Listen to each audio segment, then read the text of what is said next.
막판에 몰려야만 일을 하는 사람들이 생각보다 많다고 해요. 이런 사람들을 보통 보면 마감의 스릴을 즐기는 사람들이라고 합니다. 마감의 스릴. 오히려 막판에 몰려서 막 쪼이는 느낌이 들 때 이때, 마음이 타들어갈 때 이때 살아있다고 느낍니다. 그래서 어떤 분들은 저한테 얘기할 때 왼편으로부터 뭔가 쫙 타고 오는 이 느낌이 좋다는 거예요, 되게. 네.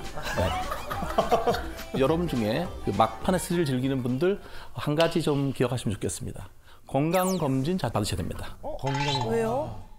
왜냐하면 이 막판에 몰리게 됐을 때 나는 뭔가 이게 쫙 타는 느낌이 좋지만 몸도 같이 타는 거거든요. 그래서 실제로 이런 경험을 하는 사람들이 그렇지 않은 사람에 비해서 심장과 혈관계통의 질환에 걸릴 확률이 3배가 높다는 연구 결과가 있습니다.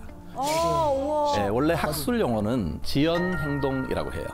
어떤 걸 미루는 행동 자체를 말하는데 저는 이제 그 미루는 행동 대신에 꾸물거림이라는 단어를 좀 선호하는 이유가 사실 많은 사람들이 미루는 행동을 하고 나서 스스로를 게으르다고 생각을 해요. 나는 게을러, 의지박약해 이런 얘기를 많이 하잖아요. 그런데 그렇게 부정적인 이미지를 자꾸 자기한테 붙이게 되면 더 일을 미루게 되거든요. 그래서 꾸물거림이라는 말을 저는 선호하는데 원래 내가 이 일을 하지 않으면 나중에 경을 칠 거다. 이런 부정적인 결과가 올 거라는 걸 다 알고 있어요. 그리고 나도 이거를 해야 한다는 것도 잘 알고 있어요. 그런데 안 하고 있으면서 상당히 불편해하는 그런 단계. 이게 꾸물거림의 정의입니다. 사실 제가 그동안에 이제 학교에 한 20년 가까이 저 대학생들과 같이 하는데요. 요즘은 이제 보고서 과제를 주게 되면 특정한 날에 자정까지 이거를 이렇게 파일을 탑재하게 돼 있거든요. 근데 뭐냐면 딱 12시가 넘어가게 되면 이거를 아무리 해도 파일을 올릴 수가 없어요. 그러면 0점 처리를 합니다. 예외 없이. 상당히 위험 부담이 큰데 네. 여러분 한 3개월 전쯤에 그 보고서 내야 된다는 공지를 하고 중간에 친절하게 리마인더도 여러 번 줍니다. 그런데 학생들이 언제 제일 많이 내는지 아십니까? 언제 제일 많이 냅니까? 당연히 마감 당일날 많이 냅니다. 네, 마감 당일날 많이 내면 괜찮은데 학생들 중에 절반 가까이가 11시 50분부터 냅니다. 11시 50분 괜찮아요. 11시 50분은 한 10분 남아있잖아요. 이게 충분히 파일 클릭하면 되는데 그중에 3분의 1은 11시 57분부터 냅니다. 11시 57분. 아직 괜찮아요. 3분 남아있잖아요. 3분 안에 들어가서 이렇게 클릭하고 이게 뭐 하면 충분히 가능하거든요. 근데 놀랍게도요. 11시 59분에 내는 학생이 적지 않습니다. 이런 학생들 뭔가 승부사 이거 완벽주의자 같잖아요. 보면 오탈자 많아요. 그런데 더 놀라운 신인류가 있습니다. 신일류요? 제가 한 20년 가까이 매 학기마다 한 번도 없었던 적이 없던 신인류는 뭐냐면 저한테 개인적으로 이메일을 보낸 학생들이 있어요. 예, 상당히 긴 이메일 받습니다. 상당히 기구한 사연들이 많이 담겨 있어요. 서사가 길어. 눈물 없이 읽을 수 없어요. 게다가 그중에 어떤 학생은 뭐라 그러냐면 분명히 59분에 눌렀다. 네. 눌렀는데 갑자기 모래시계가 떴다 화면에. 그리고 어떤 분은 또 네. 사실인지 모르겠지만 화면이 파랗게 바뀌면서 치명적 오류 뭐 이렇게 떴다는 거예요. 머리 좋네. 사람들이 어떤 분야에서 그럼 많이 꾸물거리는가 이 영역이 되게 관심사인데요. 실제로 요 최근에 보면 사람들이 꾸물거리는 것 중에 하나가 잠잘 때 취침 시간 있잖아요. 이것도 꾸물거려요. 핸드폰. 맞아. 여러분들 그러잖아요. 너튜브 이런 거 보시게 되면 한 번 보고 끝나는 경우는 없어요. 예, 보건 돌리고 이렇게 하다 보면 어떻습니까? 쇼츠 같은 경우 그렇죠. 이거죠. 이렇게 거의 자동화 넘기는 되신 거죠. 저거 같은데, 네. 사실 실제로 이게 보는 분들이 많아요. 근데 그렇게 되면 어떻습니까? 수면 시간 자체가 줄어들잖아요.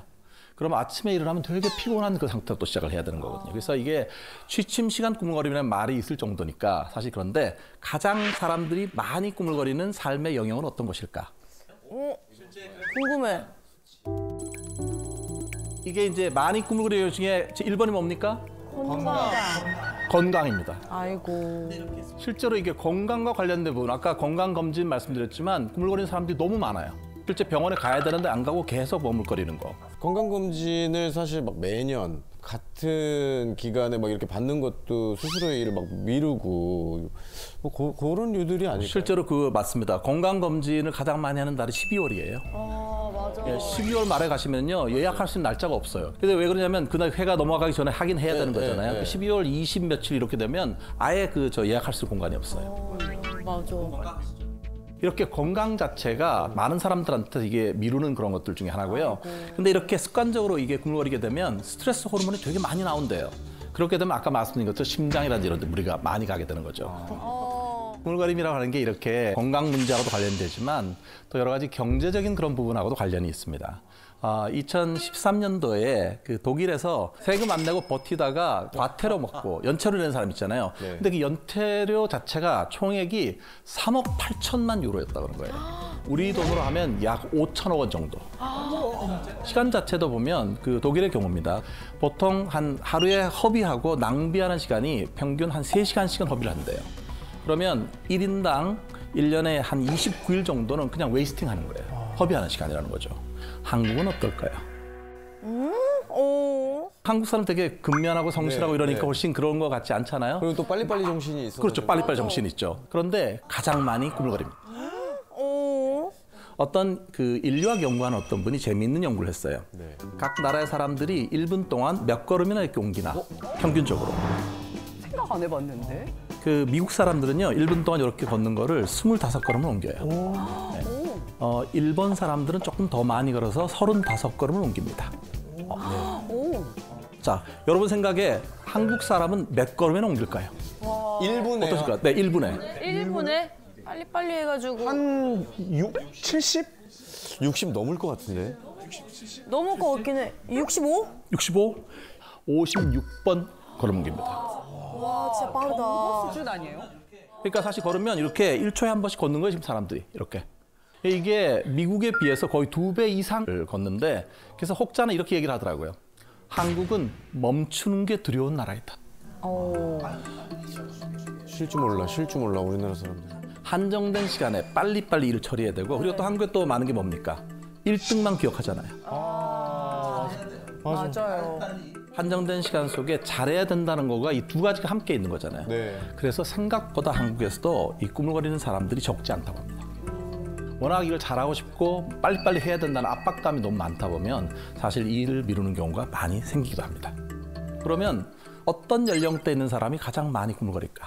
저는 20대 정도? 20대. 약간 사춘기가 오는 그 아이들을 보면 조금씩 꾸물거리기 시작하는 것 같아요. 네. 뭘 시켜도 조금만 있다가 뭐 하라고 해도 나중에 약간 요런 몇 살 때, 몇 살 때? 핑계들이 생기기 시작하는 것 같거든요. 몇 살 때 그 같아요? 사춘기가 오는 그 시기. 사춘기 나이 때? 저는 한 50대, 그러니까 40대 후반에서 한 50대 한 중반까지 그런 시기가 되지 않을까. 되지 않을까? 왜냐면 사회적으로 일단 가장 그 사회 활동을 많이 할 시기고 어떻게 보면 그리고 개인적으로 봤을 때는 또 한 가장이 될 수도 있고 가족의 중추적인 역할을 할 수 있는 뭐 부모로부터 자식으로부터 그러면서 결정에 대한 꾸물거림이 조금 더 많지 않을까 이런 생각이 좀 들긴 듭니다. 보통 저희가 볼 때 14세에서 29세까지가 가장 많이 꾸물거립니다. 맞았어. 요 두 명이 정도. 약간 MZ? 보통 뭐 그 MZ일 수도 있고 또 젊은 세대가 많이 꾸물거린다는 거죠. 왜냐하면 그때가 보통 젊을 때는 자기 하고 싶은 거 되게 많잖아 이런 게 많은데 나이가 들어갈수록 사람들이 경험이 많아지게 되잖아요. 그러면 성실성이라고 하는 게 조금씩 늘어난대요. 예, 그래서 보면 그 노인분들이 일을 미루는 경우 거의 없어요. 그러니까 실제로 그 한국에서 대학생들 대상 한 뭐 600명 이상 이렇게 연구를 해보면요, 절반인 50%는 실제로 시험 볼 때 그 전에 꾸물거린다고 얘기를 하고요. 되게 고통스럽대요. 그리고 한 30% 정도는 보고서를 늦게 내서 여러 가지 불이익을 당한 적이 있다 이렇게 얘기를 했어요. 네. 그런데 성인들도 예외는 아니에요. 성인들도 만성적으로 꾸물거리는 사람은 약 20% 정도를 봅니다. 그러나 특히 지금 말씀하신 것처럼 사춘기 자녀들 같은 경우에 실제 학원 안 가고 뭐 어디 안 가고 계속 꾸물거리는 게 생길 수 있거든요. 그때 여러분이 잘 들어보셔야 돼요. 어떤 게 혹시 불만이 있는지 이런 거를 들어주는 게 되게 중요해요. 네. 이렇게 일을 이렇게 미루게 되면요, 여러 가지 부정적인 결과들이 많아요. 꾸물거림하고 상관이 상당히 높은 것들이 우울, 그리고 불안, 실제로 어떤 약물 사용 이런 것도 훨씬 더 높아진다고 합니다. 약물? 실제로 할 일 있는데 일 안 하고 있으면 계속 뭐 술 마시고 이런 것도 생길 수 있잖아요. 그다음에 또 어떤 분들은 자기 스스로가 되게 자기를 많이 비난을 하고 이렇게 스스로를 채찍질하는 분들 되게 많아요. 꾸물거림이 불안과 관련이 있다라고 하는 거를 단편 소설에서 찾아볼 수가 있습니다. 러시아의 대문호였던 도스토옙스키라고 하는 분이 있잖아요. 네. 이분이 쓴 단편 소설이 약한 마음이라는 게 있어요. 어떤 사람이냐면 하위급 공무원이었던 바샤 슌코프라는, 이름 발음하기 되게 어려워요. 근데 이 바샤 슌코프가 회사에서도 상사의 총애를 받고 있고요. 또 최근에는 자기가 흠모했던 그런 그 여인과 약혼을 한 상태예요. 그런데 이제 설이 다가오고 있는데 그 전에 그 상사가 너 일 잘하니까 내가 좀 너한테 경력에 도움될 수 있는 일을 하나 더 줄게. 3주 안에 이 일을 하면 너한테 상당히 플러스가 될 거야. 이렇게 얘기를 했어요. 근데 보통 이제 그럴 경우에 예비 처갓집도 가야 되고 바쁜 일정이 있잖아요. 그러면 보통 좀 죄송합니다. 어렵습니다. 이렇게 말할 것 같은데 이 사람은 이게 나한테 도움이 되고 나한테 잘해주는 상사가 이걸 하니까 거절을 잘 못했던 거예요. 그래서 이거를 턱 받았어요. 한 3주면 할 수 있을 것 같아요. 이거 받아들였어요. 받았는데 아니나 다를까 뭐 처갓집에도 가야 되고 사람들한테 인사도 다녀야 되고 할 일이 너무 많은 거예요. 그래서 이 일을 계속 이제 미루게 되니까 마음이 되게 불안해지잖아요. 그래서 하루는 하룻밤을 새면서 이걸 해봤어요. 근데 생각만큼 일이 진척이 안 되는 거예요. 그래서 이걸 어떻게 해야 되나 고민하고 자꾸 물어보니까 상사한테는 하고 있습니다 이렇게 얘기를 했을 거잖아요. 근데 그러면서도 계속 할 일들 다른 일들이 생겨서 딴짓을 계속 한 거예요. 그러다가 막상 어떻게 됐냐면은 나중에 마지막에 3일 밤을 새서 이걸 해야 돼요. 3일 밤을 꼬박 샜어요. 그러다가 실신을 한 거예요, 이 사람이. 내가 이번에 일을 못하게 되면은 군대에 끌려갈지도 모른다 이런 것들 망상이 생기고 결국 이 주인공이 정신병원에 들어가게 돼요. 정신병원에 들어가게 돼요. 어머, 이걸로? 왜냐하면 전혀 현장 생활자를 할 수가 없고요. 자기가 되게 힘들었던 이거 자체가 이렇게 그 꽃이 핀 거죠. 충격적이네요. 많은 분들은 사실 보면 이렇게 얘기할 거예요. 시간 관리를 잘못하는 거다. 우선순위를 잘못 잡은 거다. 이렇게 얘기를 하잖아요. 과연 구물거림이 시간 관리의 문제일까요? 표면적으로는 그래요. 보면은. 그런데 제가 생각할 때는 사실 사람들이 구물거릴 때 심리적으로 고통을 되게 많이 받거든요. 왜냐하면 일을 안 하고 있다고 해서 마음 편하는 거 아니에요. 맞아요. 되게 불편한 마음도 많이 겪잖아요. 이 불편한 감정을 잘 조절 못하는 거 이게 사실은 구물거리는 사람들에게 중요한 문제입니다. 그래서 이렇게 말씀드리고 싶어요. 구물거림은 우선순위나 시간 관리의 실패 문제라기보다는 부정적인 감정을 잘 조절하지 못한 결과이다. 감정 조절을 잘하는 거 이게 되게 중요하거든요. 맞는 것 같아요. 여러분 폴란드에 있는 심리학자들이 재미있는 연구를 했어요. 절대로 꾸물거리지 않는 일반인들하고 만성적으로 꾸물거리다고 어떻게 둘이 다른가 하는 연구를 했는데요. 어떻게 하냐면 사람들을 불러요. 같은 동수를 미리 이제 사전 검사를 해갖고 꾸물이와 꾸물이지 않는 사람 부른 다음에 과자를 줬는데 그 과자 여러분 혹시 청기 백기 아십니까? 네? 청기 올려. 청기 올리지 말고 백기 내려 이거. 알고 있습니다. 근데 이거를 그냥 하면 재미가 없으니까 조건을 2개로 나눈 거예요. 한 조건에서는 내가 정답을 맞출 때마다 연구자가 1,000원씩을 줘요. 그러니까 돈이 생기는 보상 조건이 하나가 있고요. 그 처벌 조건에서는 내가 미리 맡겨놓은 돈에서 내가 틀릴 때마다 내 돈이 1,000원씩 빠져나가는 거예요. 이렇게 보상 조건일 때와 처벌 조건일 때 구물거리는 사람과 구물거리지 않는 사람이 실제 보이는 행동 패턴이 다르다고 합니다. 여러분 보시면 구물거리지 않는 일반인이 지금 저 노란색이고요. 구물거리는 사람은 빨간색입니다. 이 Y축은 문제풀이에 걸린 시간이에요. 보시면 보상받을 때는 오히려 누가 더 빨리 풉니까? 구물거리는 사람이 오히려 보상 조건을 놓으면 훨씬 펄펄 나는 거예요. 보상받기 신나잖아요.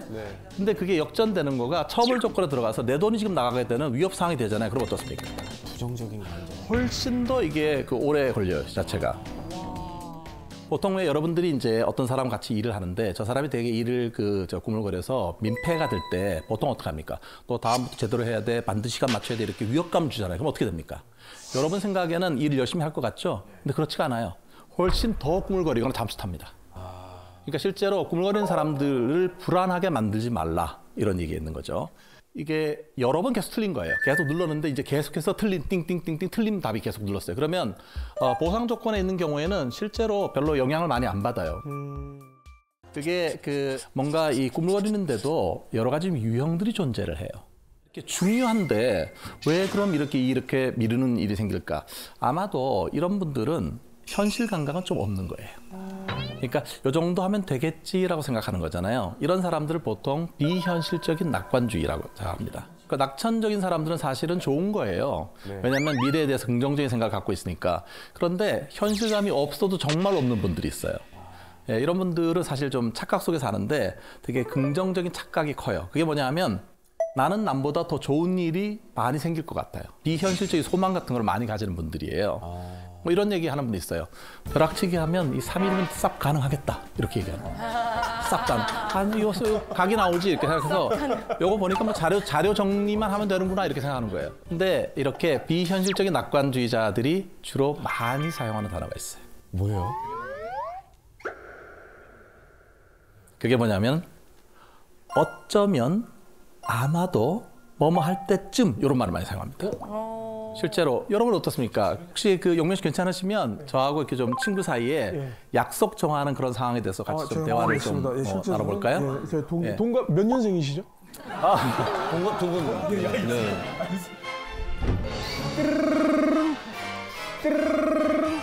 네, 여보세요. 동기야, 우리 내일 한 12시쯤에 한 만날까?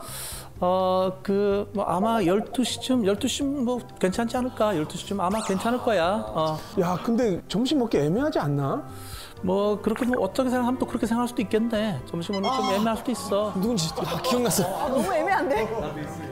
저 답답. 어떻습니까, 여러분? 이렇게 약속 정하는데 확실한 말을 거의 안 해주는 이런 사람 있잖아요. 있어요, 주변에 있어요.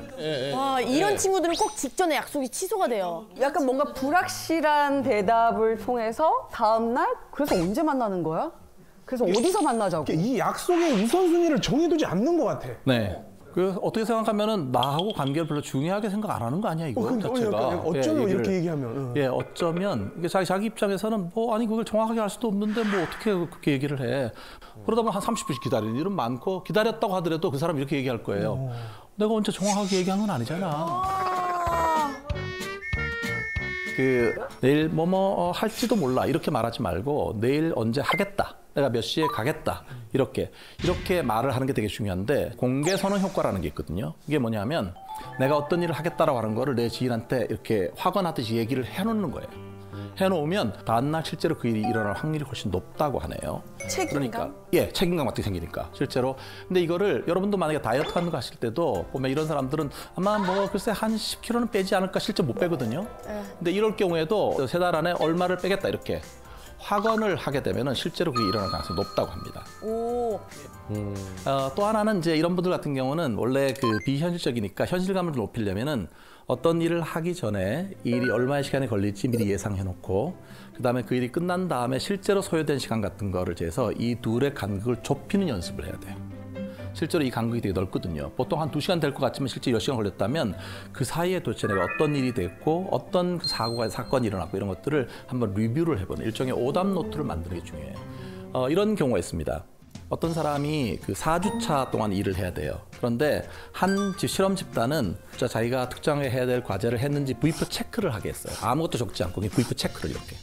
그리고 다른 집단은 그런 걸 아예 안 하도록 뒀어요. 그럼 나중에 일이 얼마나 되었는가를 보면 첫 번째 그냥 V표 체크라도 한 집단은 1주차, 2주차, 3주차, 4주차가 균등하게 일이 진행됐어요.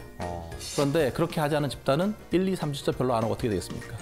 마지막 순간에 미친 듯이 벼락치기를 하게 되는 거죠. 그러니까 이런 얘기 할 수 있는 거예요.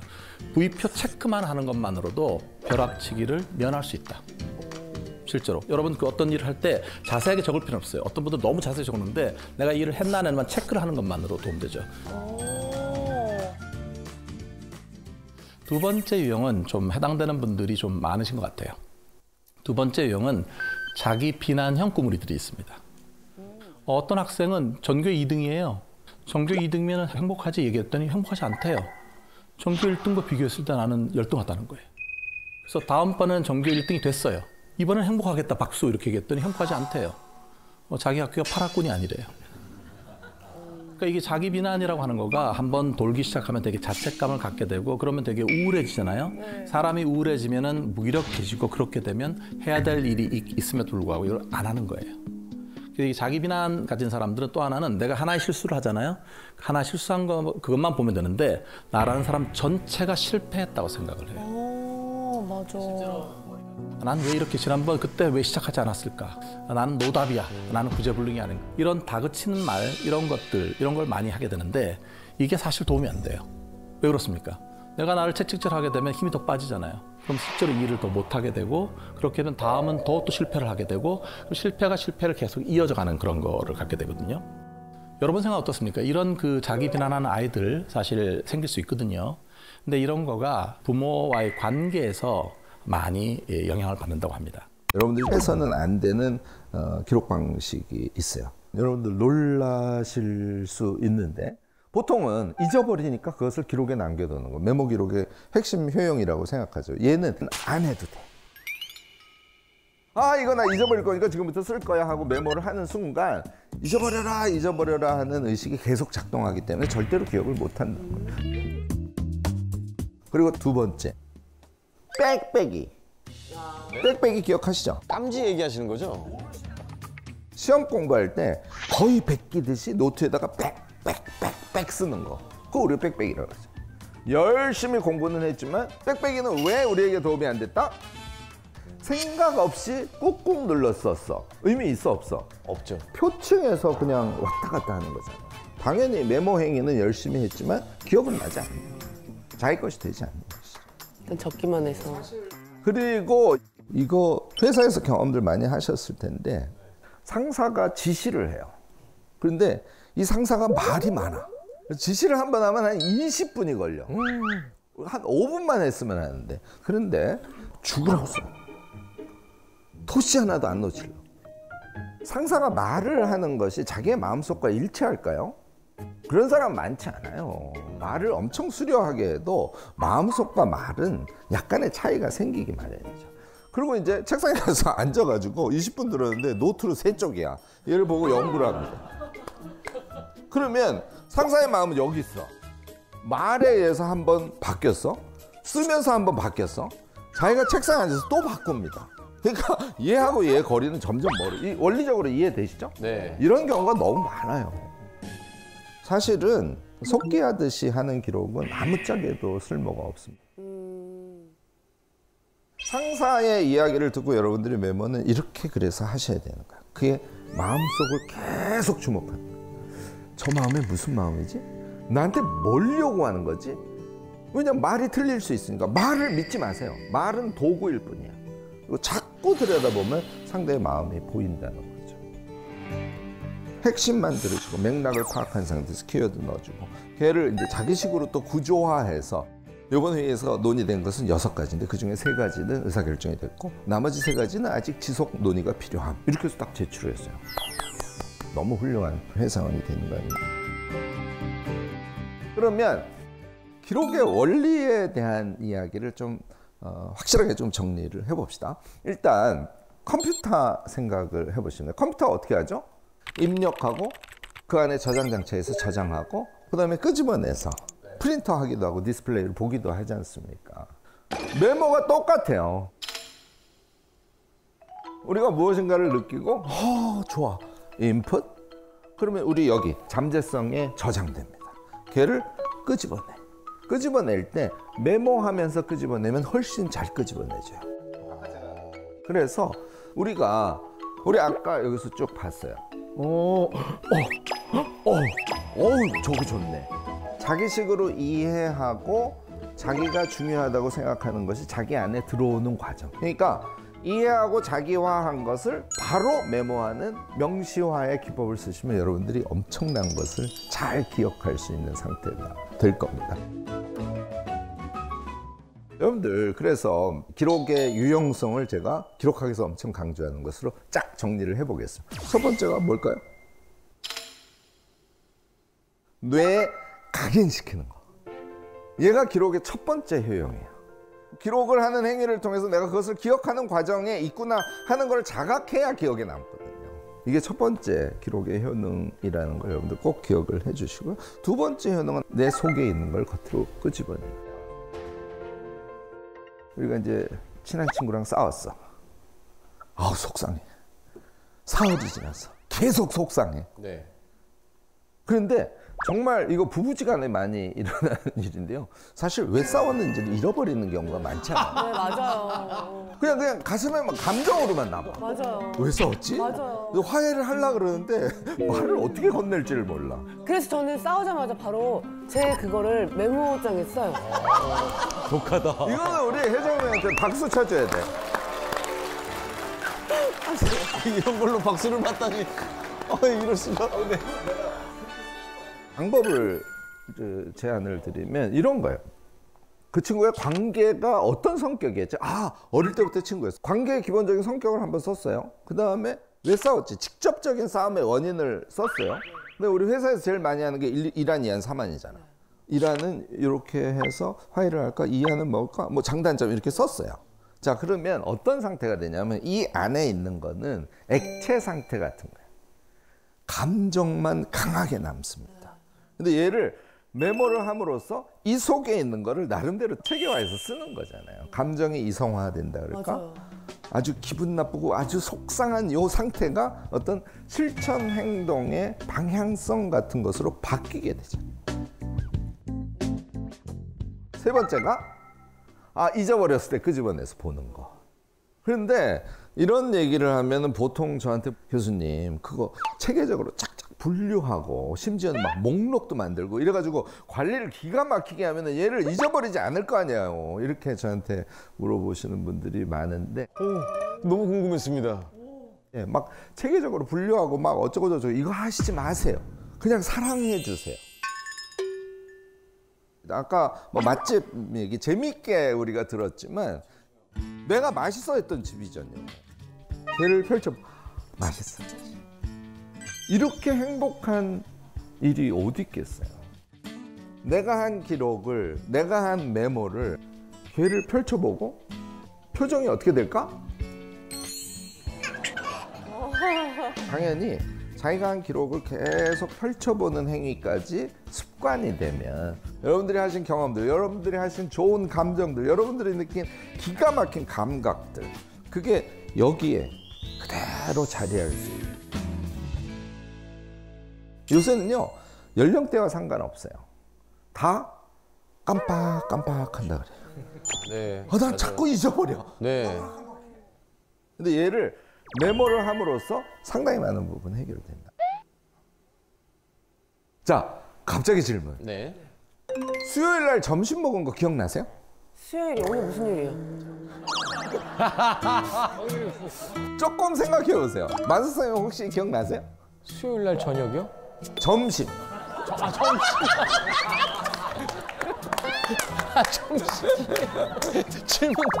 질문도 생각이 안 나는데 지금. 보는 바와 같습니다. 저희 실력은 이 정도입니다. 어떻습니까? 저는 제가 이번 주 수요일 날 점심에 뭘 먹었는지 아주 선명한 영화처럼 기억이 남아 있습니다. 그래서 그날 오전에 우리 회사에 면접 시험이 있는데 하여튼 뭐 두 번째 분이 너무 길게 해가지고서는 시간이 좀 쫄렸어요. 내가 오후에 일정이 있었어. 점심을 우리 회사 1층에 식당이 있어요. 거기에 내려가서 점심을 본부장하고 우리 팀장 하나하고 우리 기획이사하고 저하고 이렇게 넷이 같이 밥은 먹었어요. 제가 60대 중반이거든요. 지금이 가장 제가 똑똑해요. 여러분들도 그렇게 생각하시기 바랍니다. 깜빡깜빡은 그런 의미에서는 훈련을 통해서 여러분들이 바꿔갈 수 있어요. 한 줄 일상 기록이라는 건데요. 제가 쓴 거를 한번 보여드릴게요. 궁금합니다. 교수님 어떻게 기록하실지. 제가 한 거를 그대로 지금 사진을 찍어온 거예요. 오늘 보여드리려고. 이 왼쪽에 있는 게 시간이거든요. 시간이 쭉 있고 시간별로 한 줄만 쓰게 이렇게 되어 있습니다. 저녁 시간 보세요. 성의 없이 맛없이 나답지 않다. 이런 거를 제가 써놓습니다. 여주로 이동해서 TV 시청인데 볼만한 드라마가 요즘에 없어서 속상하다. 뭐 이런. 네, 조금 늦게 지침, 감정, 감각, 메모를 조금 더 추가해서 메모를 하는 게 더 좋겠네. 이런 생각을 제가 쭉 써놓고 있어요.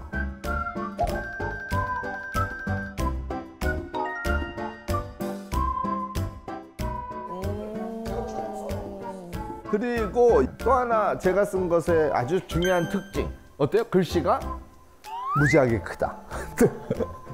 마음 편하게 큰 글씨로 쭉쭉쭉쭉 자유롭게 쓰시면 됩니다.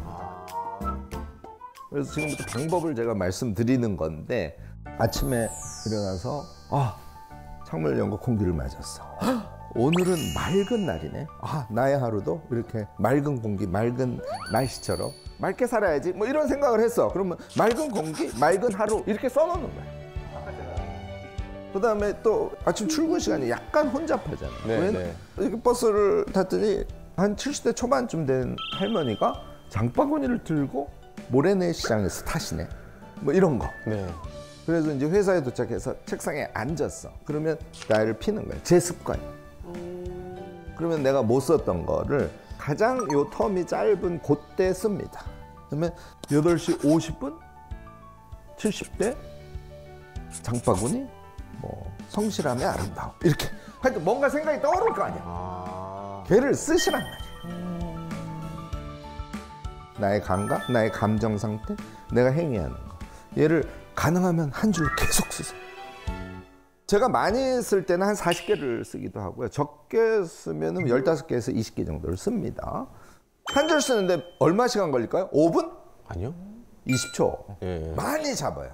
저처럼 계속 쓰는 게 습관이 되어 있는 사람은 10초 이내로 써요. 키워드만 쭉쭉쭉 쓰기 때문에. 자, 하루에 30개 썼다고 칩시다. 20초에 30개 쓰면 몇 초? 600초. 600초는 10분. 10분. 엄청 쓰는 것 같지만 실제로 제가 엄청 쓰는 그 행위에 하루에 제가 쓰는 시간은 10분밖에 되지 않는다는 걸 여러분들이 꼭 기억하시죠.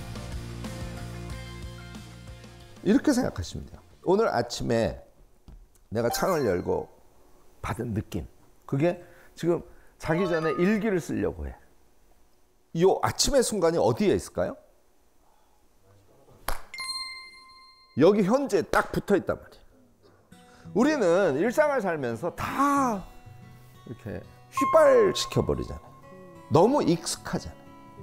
그러지 말고 아주 많은 우리의 감정, 감각, 행위, 생각, 얘를 현재 붙이고 살아보자 하는 얘기가 될 수 있음과 동시에 이 행위를 우리가 1년을 인내심을 갖고 해서 기록을 일상 한 줄 기록을 하는 게 우리 습관에 붙으면 우리는 천재보다 더 훌륭한 생각력을 가진 사람으로 자신을 바꿔갈 수 있어요. 이것에 의해서 우리 깜빡깜빡은 당연히 없어져. 생각력이 이렇게 아주 높아지면 당연히 깜빡깜빡은 없어집니다. 진짜. 저 지금 기억났어요, 수요일 점심이. 지금 말씀하시니까 네. 그날 날씨랑 기분이랑 이런 것들이 지금 다시 쫙 생각이 확 들어와요. 오. 중국집에서 중국 음식 코스를 먹었어요. 그래요. 누구와 누구와 먹었습니까? 원장님하고 원장님 뭐 드셨습니까? 원장님하고 저하고 똑같이 36,000원짜리 코스를 시켰어요. 제일 싼 게 있고 저 비싼 게 있었는데 중간 단계에 코스 요리를 시켰고 그날 비가 좀 왔던 것 같아요. 비가 좀 왔어요? 네. 오, 다 기억하고 계시네. 자, 일단 박수 다시 칩시다. 이걸 제가 왜 박수를 치라고 하냐면 자신의 과거가 기억나면서 너무 지금 기뻐하시잖아요. 네. 내가 기억이 가능한 사람이야 라는 기쁨. 맞아요. 예. 이걸 우리가 모두 느껴야 된다는 얘기를 하고 싶은 거예요. 기록이란 그런 겁니다. 자신의 생각을 키워드로 간단하게 쓰는 거. 이 요령만 붙으면 여러분들은 하루 종일 기록을 하면서 이것이 내 삶이야 라고 느끼는 그런 메모 기록 행위를 하실 수 있을 겁니다. 우리 이순신 장군 난중일기 새 기록 유산이 됐잖아요. 놀랍죠? 네. 왜 이렇게 기록 유산 심사하시는 분들이 이순신 장군의 기록을 높이 평가했냐면 난중일기는 되게 독특한 성격을 갖고 있습니다. 작다구리를 엄청 쓰신 거예요. 이것저것 막 그냥 다 엄청. 쓰신 거예요? 병사가 약간의 비리를 저질렀어. 그게 엄청 속상해. 그럼 비리의 내용, 내가 왜 속상한지 이런 얘기를 써내. 아침에 자기의 기분. 그리고 대표적으로 원균. 욕을 엄청 했어요. 그런 게 난중일기에 다 들어있어. 그래서 얘는 학자들이 연구를 해가지고 40번이 나오고 원균 때문이다. 흉악한 품은 이럴 데가 없었다. 제일 밑에 볼까요? 음흉하고 고약한 일이 많으니 허무맹랑한 꼴은 이루마를 일카. 원균한테 밥 한 번 사셨겠는데. 밥을 여러 번 사셨겠네요. 네, 계속 먹였겠는데. 난중일기와 같은 일기도 나의 일상의 요약본 이런 의미를 갖고 있다고 여러분들이 이해를 해두시면 틀리지 않을 겁니다.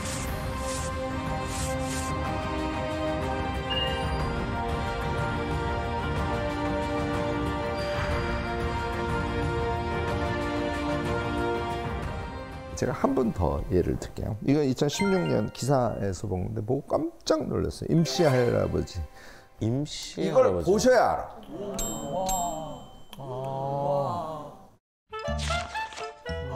달력에다가 계속 쓴 거야.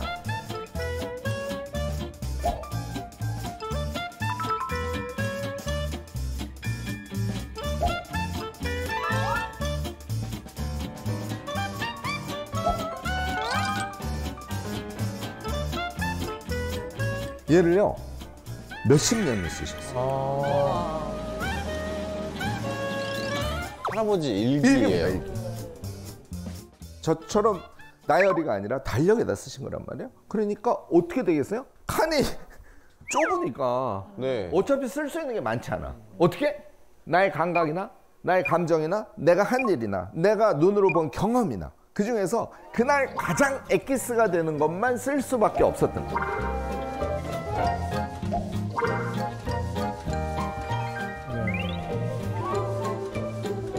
근데 저도 달력에 많이 메모를 해요. 달력에 메모하는 거 정말요? 되게 좋아해요. 그러면 엑기스만 쓰게 되죠. 그렇죠. 엑기스만 쓰게 되고 이게 되게 유용해요. 약간 좀 남편이랑 네. 왜냐면 제가 외적 워킹맘이다 보니까 일도 하고 뭐 친구들도 만나고 하다 보니까 넌 육아를 안 하고 뭐 하니? 라고 왔을 때 제가 뭘 했는지 다 알려줄 수 있어요. 증거 기록에 네, 의미돼 약간 있는. 그런 것도 있죠. 그러니까 이제 난처일기네요, 난처일기. 알리바이 아니에요? 난처한 상황을 잘. 요 케이스는 어디까지 가냐면 동네 배추밭을 보통 밭대기로 사잖아요. 네. 그런데 배추값이 폭락해. 그러면 밭대기로 산 매매상은 계약한 적 없어 하고 이제 발뺌을 할 거 아닙니까? 그러면 그때 누구? 우리 임씨 할아버지. 이제 다 떠오르시죠.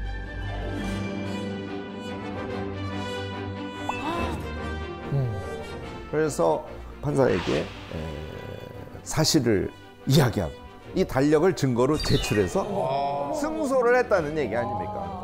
오! 앞으로 달력에 쓰세요, 달력에.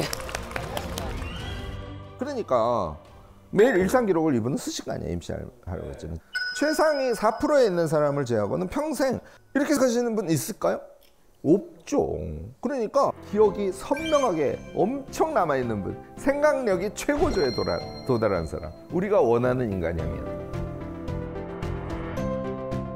그래서 사실 빼곡한 기록은 우리의 생각력을 높아주고 생각력이 높은 상태에서는 사물의 본질을 이해할 수 있게 합니다. 어떤 사건이 났을 때 무엇이 잘못이고 무엇이 긍정적인 것인지 판단할 수 있게 만들어줘요. 그래서 우리가 일상 기록을 해야 되는 이유를 우리 임씨 할아버지도 잘 우리에게 보여준 것이다. 이렇게 여러분들이 생각하셔도 틀리지 않을 것 같습니다. 자, 이제 우리가 생각력이 높아지고 깜빡깜빡이 없어졌어요. 그 다음에 해야 될 게 뭘까요? 공부. 우리가 이제 공부가 환에 맺혔으니까. 내가 공부를 너무너무나 잘하는 사람이야. 이렇게 생각하시는 분 있을까요? 없죠.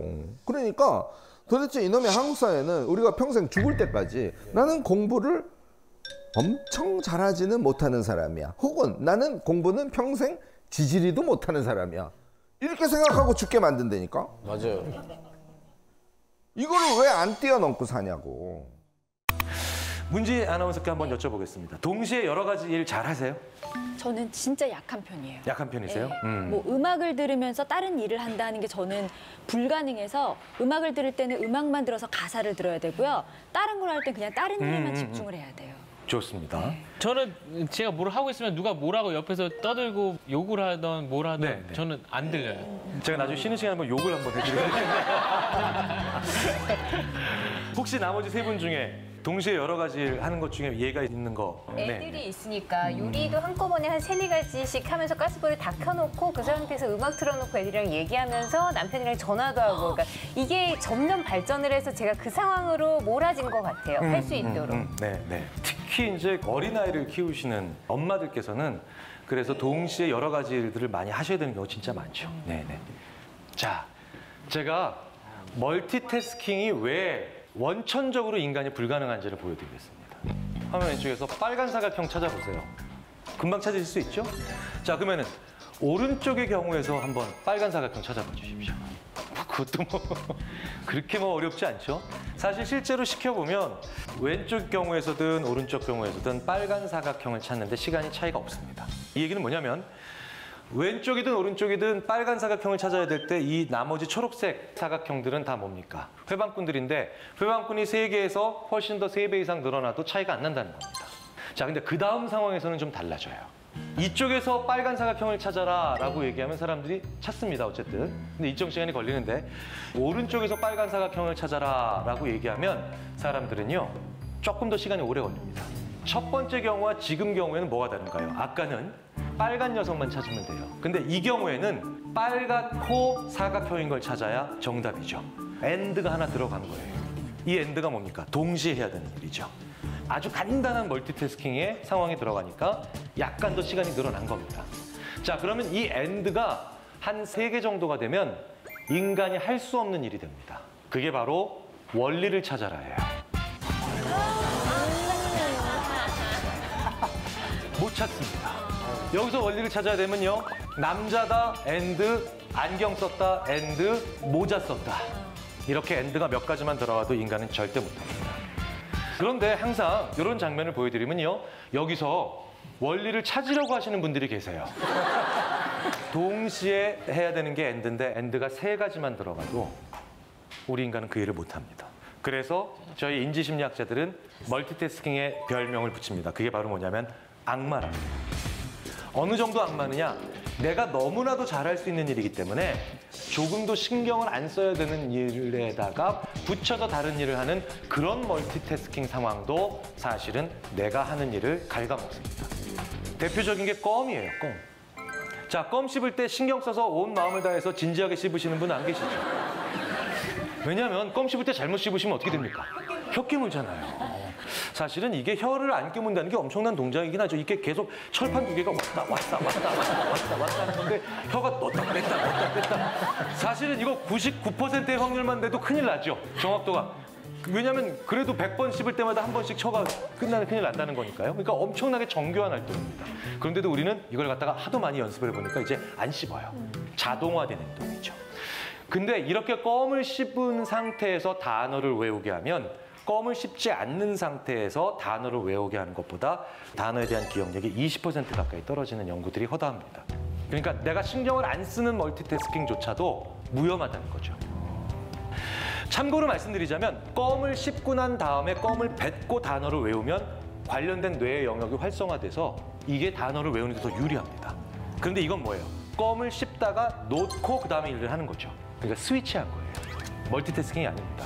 이 멀티태스킹과 스위치는 구분을 하셔야 돼요. 아까 설수연 씨께서 말씀하신 여러 가지 일을 동시에 한다가 그리고 그게 가능한 이유가 바로 뭐냐면 스위치를 잘 하시는 거예요. 실제로는 멀티태스킹이 아닙니다. 요 일에 잠깐 주의를 머무셨다가 바로 다른 일로 주의를 옮기셨다가 다시 그걸 주의를 빼내서 다른 일로 가시는 거죠. 근데 이 능력도 참 대단한 겁니다. 이 스위칭을 잘하는 정도만 돼도 항공기를 잘 조종할 수 있는 조종사를 선발하는 데 가장 핵심적인 검사가 되기도 합니다. 자, 그런데 아까 문재 아나운서께서 말씀하셨죠? 음악을 들으면서 공부를 하면 난 진짜 안 된다. 맞는 거죠. 멀티태스킹이니까요. 그래서 제가 학부모님들께 이런 얘기를 자주 합니다. 저희 아이가 음악을 들으면서 공부를 하면 잘 된다고 얘기를 하는데 이건 어떻게 해야 될까요? 제가 웬만하면 아이 편을 듭니다. 왜냐하면 아이들의 생각과 어른들의 생각에서 실제로 아이의 생각이 맞는 경우가 굉장히 많아요. 근데 이것만큼, 즉 어떤 거냐, 멀티태스킹만큼은 절대로 타협하시지 말아라. 무슨 얘기냐? 멀티태스킹을 줄여줘야 인간은 나머지 하나의 일을 제대로 합니다. 멀티태스킹 하면 아주 자동화된 일이라도 이유도 모른 채 계속 그 수준이 떨어져 나간다는 거죠. 그렇기 때문에 어떤 일에 집중을 해야 된다는 것은 반대로 그 일에 집중하는 게 아니라 다른 일을 줄여나간다는 겁니다. 자, 그러면 말씀 나온 김에 두 번째를 보도록 하겠습니다. 김정학 씨께 제가 말씀 나온 김에 여쭤보겠습니다. 네. 글자를 읽으시는 게 아니라요. 글자 색깔을 얘기해 주세요. 네. 자, 첫 번째 보겠습니다. 무슨 색인가요? 녹색입니다. 네. 두 번째도 보겠습니다. 무슨 색인가요?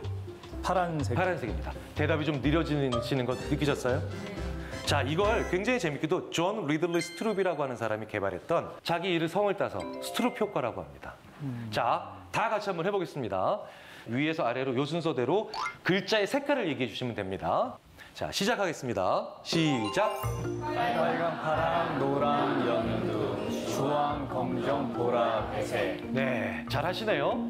색깔만 얘기라고 말씀을 드렸는데. 자, 이번에도 색깔을 말씀해 주시면 됩니다. 자, 준비되셨죠? 자, 시작. 파랑, 빨강, 검정, 파랑, 노랑, 파랑, 연두, 빨강. 중간쯤 넘어가시니까 이제 알아들을 수 있는 처음에는 그래도 좀 되셨어요. 처음에는 저걸 빨강이라고 안 읽고 파랑이라고 얘기하시는 게 좀 됐는데 한 연두색 저도 지금 실수하네요. 파랑 그다음에 노랑이라고 대답해야 될 중간 부분쯤 되니까 이제 자꾸 습관이 나오죠. 이게 어렵습니다, 생각보다. 어렵네요. 이게 바로 뭐냐면 우리가 일 못하는 두 번째 이유예요. 지금 무언가를 하지 말아야 되는데 그게 예전엔 습관이었던 거죠. 그러니까 어떤 사람으로 하여금 어떤 일을 시켜봤는데 그 일을 잘 못하면 그 일에 뭐가 숨어 있느냐? 예전엔 하는 게 정답이거나 습관이었는데 지금은 그걸 안 하는 게 정답일 때 우리 인간은 그때 또 어떤 일을 잘 못합니다. 습관 얘기가 나왔기 때문에 말씀을 드릴게요. 저희 심리학자들이 굉장히 오랫동안 인간의 습관이라는 걸 연구를 해봤는데요. 어떻게 하면 나쁜 습관을 없앨까요? 이런 질문들 많이 하시잖아요. 그건 불가능합니다. 방금 보여드렸죠. 나쁜 습관이든 좋은 습관이든 습관을 없애는 건 불가능합니다. 그렇다고 영원히 그럼 그렇게 살아가세요? 그게 아니죠. 나쁜 습관 위에 다른 습관을 덮어 씌우는 것은 가능합니다. 그러니까 악습을 어떻게 없앨까요? 나쁜 습관을 어떻게 없앨까요? 라는 질문을 저희들이 받으면 저희들은 이렇게 얘기하죠. 좋은 습관으로 덮어 씌우세요. 내가 TV를 볼 때 손으로 자꾸 뭘 집어먹는 그런 안 좋은 습관을 가지고 있다? 그러면 TV를 보면서 그 손으로 다른 무언가를 해야 됩니다. 그러지 않고 손으로 가만히 앉아있으면서 손을 그대로 놔두고 있는 건 불가능하다는 거죠.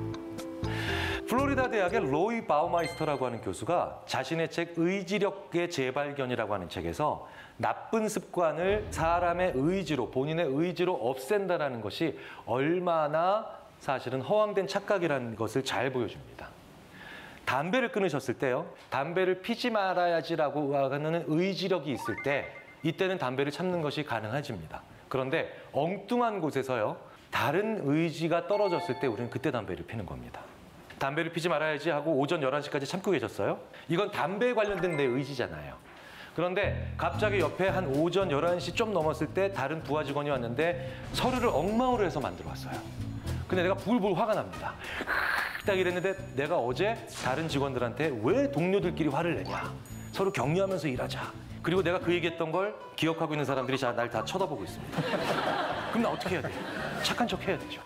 그래서 짝을 괜찮아, 힘내, 다시 해와. 그냥 속으로 불불 끓습니다. 그럼 내가 이 화를 참기 위한 데다가 에너지를 쓰고 있죠. 그럼 뭡니까? 의지가 고갈됩니다. 담배를 참기 위한 의지가 아니라 저 친구한테 화를 내지 않기 위해서 의지를 쓰고 있는 거죠. 하지만 총량에서는 여전히 마이너스가 혹은 총량에서는 어쩐지 소비가 되고 있는 겁니다. 저희 심리학자들이 총량의 법칙을 되게 좋아해요. 그러니까 분야는 다르지만 종류가 같은 에너지는 결국 여기서 소모되면 다른 곳에서 쓸 게 없다라는 거죠.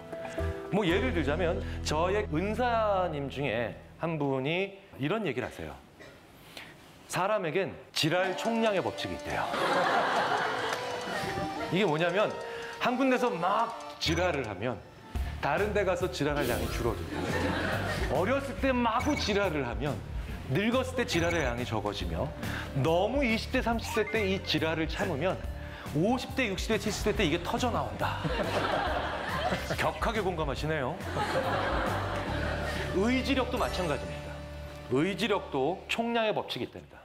이 친구에게 화를 내지 않기 위해서 나의 의지를 썼으니까 이 친구가 돌아가고 난 다음에 어느 순간 정신 차려보면 난 담배를 피고 있는 거예요. 그러니까 뭡니까? 나쁜 습관은 없앨 수 있는 게 아니죠. 그러면 이걸 막는 방법은 그 습관을 없애는 게 아니라 다른 좋은 습관을 많이 만들어야 되는 거죠. 자, 그럼 세 번째 말씀드리겠습니다. 인간이요. 아무리 긴 경험과 연륜과 노하우가 있어도 직전에 어떤 경험을 했느냐에 철저히 지배를 당합니다. 자, 보여드리겠습니다. 야구 방망이와 야구공이 합쳐서 1달러 10센트예요. 방망이가 공보다 1달러 더 비쌉니다. 공은 얼마일까요? 지금 대부분 10센트라고 오답을 하셨어요. 정답은 5센트예요. 5센트여야 1달러 더 비싼 야구 방망이가 1달러 5센트겠죠. 그럼 둘이 합쳐지면 1달러 10센트가 됩니다. 근데 지금도 여전히 마음에선 10센트가 떠오르고 계세요. 왜 이럴까요? 이 이유를 설명드리기 먼저 앞서서 이렇게 오답이 빨리 나오는데도 오히려 높은 비율로 정답을 얘기하시는 분들이 계십니다. 그분들이 바로 누구냐? 난독증 환자예요. 우리가 어떤 글이든 단어를 읽게 되면 그 옆에 있는 단어들이나 옆에 있는 단어들도 슬쩍 내 시선 안으로 들어오죠. 이걸 스팬이라고 해요. 리딩 스팬이라고 합니다. 읽는 것에 대한 범위죠. 눈의 범위입니다. 이게 좁은 분들이에요. 난독증 환자의 체험을 가볍게 해보시려면요. 동그랗게 종이를 말아서 이렇게 대고 그리고 책을 읽어보시면 됩니다. 이분들은 어쨌든 난독증 환자니까 글을 휙 하고 읽을 수 있으실까요? 아니면 또박또박 읽으실 수밖에 없겠습니까? 또박또박밖에 못 있어요. 그래서 오히려 정답률이 높을 수가 있다. 우리는 저 글을 훅 읽으면서 1달러와 10센트라는 단어를 봅니다. 그리고 그 밑에 공보다 1달러가 더 비싸다는 단어를 봅니다. 스팬 안에 모든 정보들이 다 들어와 있어요. 그러니까 1달러가 더 비싼데 하나는 10센트, 1달러라는 정보가 있으니 1달러라고 하는 답을 얻기 위해서 둘 중에 하나를 빼버리는 거예요. 그러니까 10센트라는 답이 더 빨리 오는 겁니다. 오답이. 자, 그렇다면 우리 같은 평범한 사람들 혹은 정상인들도 저 문제에 대한 답을 오답 없이 정답에 더 가까운 비율을 높게 만들려면 어떻게 될까요? 우리도 난독증 환자분들처럼 또박또박 읽을 수밖에 없는 상황으로 가면 되겠죠. 바로 이 상황에서 있는 겁니다. 글을 더 작게 하거나 글을 더 흐릿하게 하거나 글의 폰트를 손상시키는 거예요. 그렇게 하면 사람들이요. 더 또박또박 읽을 수밖에 없기 때문에 머릿속에서 10센트가 떠올라도 이건 아니구나. 5센트가 정답일 수 있겠구나. 두 번째 생각으로 갑니다. 무슨 얘기냐? 우리가 어떤 일을 잘 못하는 세 번째 이유가 뭐냐? 직전에 무관한 일에 대해서 빠르거나 수월했기 때문이에요. 우리가 직전에 무관한 일에도 빠르거나 수월하면 어떤 생각을 가지게 되느냐? 과도한 자신감을 가지게 됩니다. 이런 경우 있죠. 오전 10시에 회의가 있는데 이 회의에서 발표를 내가 잘해야 됩니다. 굉장히 중요해요. 그런데 왠지 오늘 아침 7시 반에 나갔는데 버스가 바로 와요. 그래서 평소보다 빨리 버스에 탈 수 있습니다. 그리고 난 다음에 건물 앞에 딱 도착했더니 엘리베이터가 바로 내려와서 문이 쫙 열립니다. 마치 나를 위해 대기하고 있는 것처럼. 그래서 쫙 들어가서 12층까지 올라가고 아침에 컴퓨터를 켰는데 이날따라 부팅도 빨리 돼요. 복사기도 빨리 돌아가고 커피도 다 내려와 있고 이러면 마치 나는 10시에 들어가는 회의에서 오늘 회의가 잘 되고 발표도 잘 될 것만 같다는 자신감에 차면서 들어갑니다. 직전에 무관한 경험이 나의 자신감에 전염이 되는 거예요. 그럼 반대로요. 그 전에 일들이 잘 안 풀려요. 버스도 늦게 오고 복사기도 잘 안 돌아가고 엘리베이터도 계속 위층에 가 있고 내려오는데 한참 걸립니다. 이런 뭡니까? 왠지 오늘 회의가 잘 안 될 것 같아요. 양쪽 모두 착각이죠? 하지만 재밌는 건 이 착각을 우리가 얼마든지 긍정적으로 사용할 수도 있다는 겁니다. 실제로 나보다 더 강한 팀을 만나서 고전이 예상될 때 굉장히 많은 노련한 감독들께서 강팀을 만나서 내가 의기소침해 있고 내 선수들이 뭔가 기거지고 있을 때 그 전에 전혀 무관한 행동이라도 쉽고 빠르게 할 수 있도록 만들어주세요. 그게 대부분 운동 경기를 앞두고 있는 좋은 감독들의 의식들입니다. 그런 무관한 일들이라도 빨리 그리고 쉽게 할 수 있게 되면 뭔가 일이 잘 될 것만 같거든요. 자, 그런데 오히려 반대로 들어왔는데 너무 많은 자신감을 가지고 있어서 자만감을 가지고 있으면 안 되는 경우도 있죠. 굉장히 많은 노련한 감독들께서 강팀을 만나서 내가 의기소침해 있고 내 선수들이 뭔가 기거지고 있을 때 그 전에 전혀 무관한 행동이라도 쉽고 빠르게 할 수 있도록 만들어주세요. 그게 대부분 운동 경기를 앞두고 있는 좋은 감독들의 의식들입니다. 그런 무관한 일들이라도 빨리 그리고 쉽게 할 수 있게 되면 뭔가 일이 잘 될 것만 같거든요. 자, 그런데 오히려 반대로 들어왔는데 너무 많은 자신감을 가지고 있어서 자만감을 가지고 있으면 안 되는 경우도 있죠. 워워워 진정시키면서 내가 지금부터 하는 일들은 네가 한 번도 안 해봤던 일이기 때문에 그런 자신감이 아니라 오히려 약간 자기를 낮춰서 일을 시작해야 된다라고 얘기하게 할 수도 있겠죠. 그때는 뭡니까? 직전에 무관한 일도 오히려 느리게 하게 만들어주면 사람들이 이런 마음을 가지기가 쉽게 되겠죠. 그게 군대예요. 군대에 가면요. 수천 명의 훈련병이 들어왔는데요. 굳이 그 수천 명 한 명 한 명에게 바늘을 나눠줘요. 그리고 그 2,000명의 신병에게 또 실을 나눠줘요. 그리고 그 친구들한테 뭘 시킵니까? 자기 이름표를 달게 해요. 자, 바느질 그거 하실 때 기분 어떠셨나요? 왜 그냥 박아주면 되지? 왜? 그렇죠. 예. 박아주면 훨씬 더 효율적이죠. 숙달된 병사가 재봉틀로 쭉 돌리면 아무리 몇백 명, 몇천 명이라도 쉽게 끝날 겁니다. 더 중요한 건 박은주도 잘 되겠죠. 네. 근데 그 바느질 할 때 쉬우셨어요? 근데 힘들었죠. 정말 힘들었죠. 예, 손에 뭐 찔리기도 하고. 그리고 굉장히 많은 분들이 이런 생각을 하셨을 겁니다. 내가 바보구나. 이거 하나를 제대로 못하다니.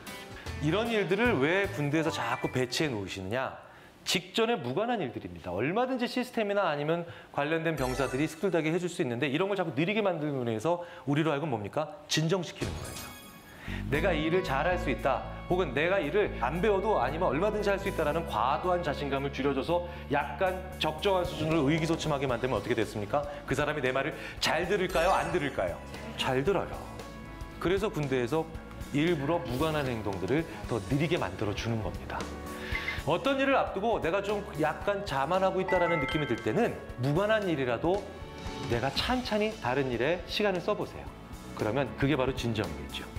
내가 의기소침하다, 반대로. 그리고 내가 자신감이 좀 부족하다. 그러면 전혀 무관한 일이라도 만만한 일을 골라서 그 일을 쉽고 빠르게 잘해보십시오. 의외로 나한테 많은 위안이 됩니다. 노력, 몰입 중요하잖아요. 이 두 가지 말고도 이렇게 우리를 재밌게 즐거운 착각, 긍정적 착각으로 집어넣어서 오히려 더 일을 잘하게 만들 수 있는 요인들은 굉장히 많습니다. 이게 인간에 대해서 우리가 모르고 있는 첫 번째죠. 내 건강을 위협하는 자세가 있다. 한국인들이라면 아마 99% 누구나 너무 많이 하는 자세. 연령 불문, 장소 불문. 대부분의 사람들이 습관처럼 몸에 밴 자세. 바로 양반다리. 외국인들은 불편해서 도저히 못한다고 하는데 우리 한국인들은 양반다리 하거나 한쪽 다리 세우는 일명 엄마다리 자세가 쉽고 심지어 편하지 않던가요? 참 신기한 게 의자 위에서 일부러, 소파 위에 일부러. 이거는 참 대단한 것 같아요. 소파에 등 대고 저렇게 또 앉기도 하니까. 그러니까 소파 위에 앉는 게 아니라 소파에 등을 대고 바닥에 앉죠. 그렇죠. 소파는 앉으라고 하는 게 아니라 등 받은 것처럼. 그렇지. 왜 그럴까요? 모르겠습니다. 네. 유전자에 박혀 있나? 맞습니다. 그런데 말입니다. 지금 이 순간에도 무심코 편하게 양반다리 하면서 TV 보고 계시는 시청자 여러분, 여러분의 지금 그 습관들이 야기할 무시무시한 질병, 허리 디스크, 이상근 증후군, 무릎 관절 악화, 이 3콤보로 여러분들의 건강을 악화시키고 있다면 어떨 것 같으십니까? 다리 푸십시오 지금. 양반다리 자세 하나가 여러분들의 허리와 무릎 건강을 야금야금 갉아먹어 2년, 3년, 10년 얼마나 노화시킬지 모르는데요. 그래도 안 고치시겠습니까? 근데 사실 자세 자체는 편한데. 근데 그게 안 좋은 자세라는 거잖아. 안 좋습니다. 자, 한국에서는 특히 신발을 벗고 바닥에 앉는 좌식 문화가 발달해 있지 않습니까? 양반다리 자체가 골반이 틀어지는 자세이기 때문에 척추에 가해지는 압력이 쏠려서 허리 디스크 발생의 위험이 증가하고요. 골반 주위 근육이 긴장돼서 엉덩이와 허벅지, 종아리 등의 통증이 생기는 이상근 증후군을 유발할 수도 있습니다. 여기에서 끝이 아닙니다. 양반다리를 할 경우 무릎이 과도하게 구부러지잖아요. 이때 무릎뼈 사이 연골판에도 압력이 가해지면서 무리를 주게 되는 겁니다. 그러니까 퇴행성 관절염을 앓고 있다면 통증은 더 심해질 수밖에 없죠. 그래서 양반다리는 정말 얘기 많이 나오더라고요. 이 퇴행성 관절염의 발병 가능성이 우리나라 사람들이 좀 더 높은데 나이 들수록 그 이유 중에 하나가 이걸 수도 있겠군요. 이게 이제 생활 습관상 걸릴 수밖에 없는 우리가 환경에 살고 있었네요. 저는 조금 좀 바꾸는 게 좋을 것 같아요. 그럼 뭐 어떻게 앉아야 됩니까? 올바른 자세는 뭐예요? 앉을 때는요, 되도록 의자를 택하는 습관을 들이셔야 됩니다. 어쩔 수 없이 바닥에 앉아야 한다면 방석을 반으로 접어서 무릎과 허리에 최대한 자극을 주지 않는 게 좋고요. 앉을 때도 복부에 힘을 빡! 허리는 반듯하게 이렇게 빡! 아셨죠? 무심코 해왔던 양반다리 습관, 시청자 여러분들 지금도 양반다리 하고 시청하고 계신 거 아니겠죠? 오늘부터 바른 자세 하기로 약속? 하루 종일 앉아서 일하는 현대인들이 목이 뻐근할 때면은 내 뒷목, 목 뻐근해 죽겠네. 아우, 뒷목 잡고 스트레칭을 쭉 이렇게 해주죠. 요즘 뭐 거의 거북목이 스마트폰을 다들 보니까 이게 기본적으로 이렇게 구부러져 있잖아요. 스마트폰뿐이에요. 노트북도 그렇고 컴퓨터도 그렇고 뭐 이게 안 구부릴 수 없는 자세입니다. 현대인들이라면 틈틈이 꼭 해야 되는 스트레칭 과연 잘 알고 계시는지 테스트 한번 해보겠습니다.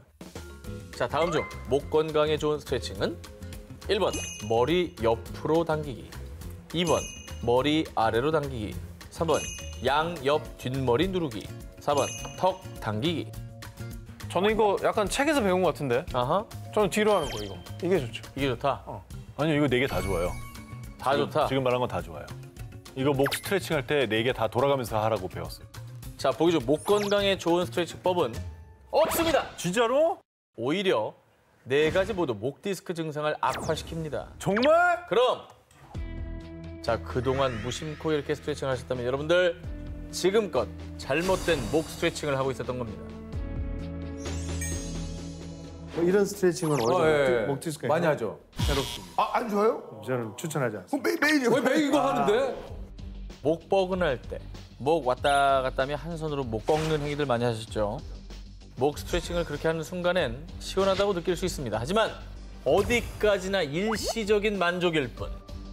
특히 목 디스크 손상이 있을 때 목덜미와 어깨 축지 근육을 스트레칭한다면 오히려 목 디스크는 더 악화됩니다. 그런 식으로 목 푸는 분들 많을 텐데. 절대 안 돼요. 그리고 일시적으로 시원한 느낌이 드니까 하는 건데 장기적으로 효과가 없습니다. 야. 목 디스크를 예방하는 올바른 스트레칭법을 알려드리겠습니다. 어떻게 하는 건데? 양쪽 견갑골을 뒤로 모아서 가슴을 쭉 펴고 턱을 살짝 치켜드는 신전 동작을 해주는 것이 목에 훨씬 더 효과적이라고 합니다. 여러분들 이렇게 몸이 이렇게 돼 있으니까 이렇게 계속 이렇게 해서 이렇게 일상 속에서도 서 있거나 걸을 때 허리를 꼿꼿하게 유지하고 스마트폰도 높은 위치에서 모니터도 받침대를 사용해서 높이 보는 등 척추를 편 자세를 유지해 주시는 게 관건입니다. 자, 여러분들 뒷목 당길 때 괜히 목 꺾지 마시고요. 틈틈이 가슴을 쭉 펴고 신전 동작을 꾸준히 해보시기 바랍니다.